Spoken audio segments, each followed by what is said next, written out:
Let's mic देश का मिजाज साउथ।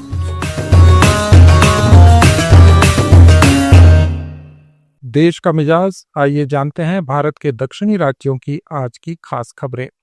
तमिलनाडु में अन्ना डीएमके नेता ए पलानीस्वामी ने तिरुचेंदूर में एक सभा में डीएमके पर विज्ञापन मॉडल सरकार चलाने का आरोप लगाया, जो पुरानी योजनाओं को नए नाम दे रही है। पलानीस्वामी ने कहा कि अन्ना डीएमके की अम्मा आरोग्य तिट्टम को अब नलम काक्कम स्टालिन के नाम से पेश किया जा रहा है। उन्होंने डीएमके के उंगलुडन स्टालिन शिकायत निवारण शिविरों की आलोचना की और दावा किया कि अगला विधानसभा चुनाव तमिलनाडु में वंशवादी शासन और परिवारवाद को खत्म करने के लिए अहम होगा। ये बात उन्होंने मक्कले कप्पोम तमिल कथाई गीतपोम अभियान के तहत कही, जिसे उन्होंने कोयम्बटूर से लॉन्च किया है। कर्नाटक सरकार ने हेट स्पीच और हेट क्राइम रोकथाम और नियंत्रण बिल का ड्राफ्ट तैयार कर लिया है। अब इसे बेंगलुरु में राज्य मंत्रिमंडल के सामने चर्चा के लिए रखा जाएगा। ये बिल नफरत फैलाने वाली भाषा और अपराध को रोकने के लिए है। इसके तहत दोषी को 3 साल तक की जेल, 5,000 रुपए जुर्माना या दोनों हो सकता है। बिल में सोशल मीडिया पर नफरत फैलाने वाले कंटेंट को भी अपराध माना गया है।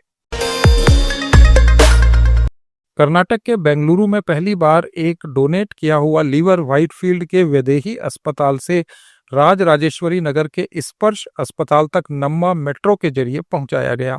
ये 31 किलोमीटर का सफर, जिसमें 32 स्टेशन शामिल थे, केवल 55 मिनट में पूरा हुआ। लीवर को पहले 5.5 किलोमीटर के ग्रीन कॉरिडोर के जरिए व्हाइटफील्ड मेट्रो स्टेशन तक लाया गया। फिर इसे एक डॉक्टर और 7 मेडिकल स्टाफ के साथ मेट्रो में रखा गया। मेट्रो की आखिरी बोगी को मेडिकल टीम के लिए खाली कराया गया और यात्रियों को दूसरी बोगियों में भेजा गया। बेंगलुरु मेट्रो ने स्टेशन पर लिफ्ट और सुरक्षा व्यवस्था को सुनिश्चित किया ताकि ये मिशन बिना रुकावट के पूरा हो सके। आंध्र प्रदेश सरकार इवेंट मैनेजमेंट क्षेत्र को बढ़ावा देकर पर्यटन को मजबूत करेगी।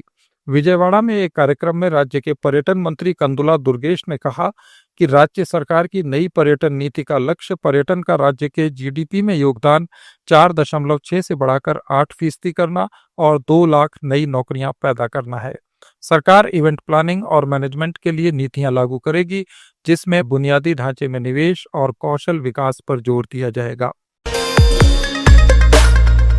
केंद्रीय सड़क परिवहन मंत्री नितिन गडकरी ने दावा किया है कि आंध्र प्रदेश की सड़क कनेक्टिविटी 2 साल में अमेरिका से बेहतर हो जाएगी। मंगलगिरी में मुख्यमंत्री चंद्रबाबू नायडू और उप मुख्यमंत्री पवन कल्याण के साथ उन्होंने 5,233 करोड़ रुपए की लागत से 27 नई सड़क परियोजनाओं की आधारशिला रखी। इसके साथ ही 27,000 करोड़ रुपए की नई परियोजनाओं को भी मंजूरी दी गई और 1 लाख करोड़ रुपए की परियोजनाओं को सैद्धांतिक सहमति दी गई। गडकरी ने मदनपल्ली, पिलेरू और कुर्नूल मंडलेम सड़कों को राष्ट्र को समर्पित भी किया। बीआरएस के कार्यकारी अध्यक्ष केटी रामाराव ने तेलंगाना के मुख्यमंत्री रेवंत रेड्डी को टूरिस्ट सीएम बताया है। हैदराबाद में पत्रकारों से बातचीत में उन्होंने कहा कि 20 महीने में रेड्डी ने दिल्ली के 50 दौरे किए, लेकिन तेलंगाना को कोई लाभ नहीं मिला। रेड्डी प्रशासनिक फैसलों या नीतियों से नहीं, बल्कि बार बार फ्लाइट बुकिंग से राज्य चला रहे हैं। उन्होंने चुनौती दी कि अगर रेड्डी ने कोई उपलब्धि हासिल की है तो एक श्वेत पत्र जारी करें। उनके मुताबिक इन दौरों से न तो कोई नया प्रोजेक्ट मिला, न ही अतिरिक्त केंद्रीय फंडिंग मिल सकी। केरल के वायनाड में पुलिस ने बजरंग दल के 5 कार्यकर्ताओं के खिलाफ एक आदिवासी युवक को धमकाने और अपमान करने का मामला दर्ज किया है। ये युवक एक पेंटेकोस्टल मिशन ग्रुप के साथ स्वयंसेवक के रूप में आदिवासी बच्चों के लिए काम करता था। सोशल मीडिया पर इस घटना का वीडियो वायरल होने के बाद पुलिस ने संज्ञान लिया और आपराधिक धमकी और उकसावे का केस दर्ज किया।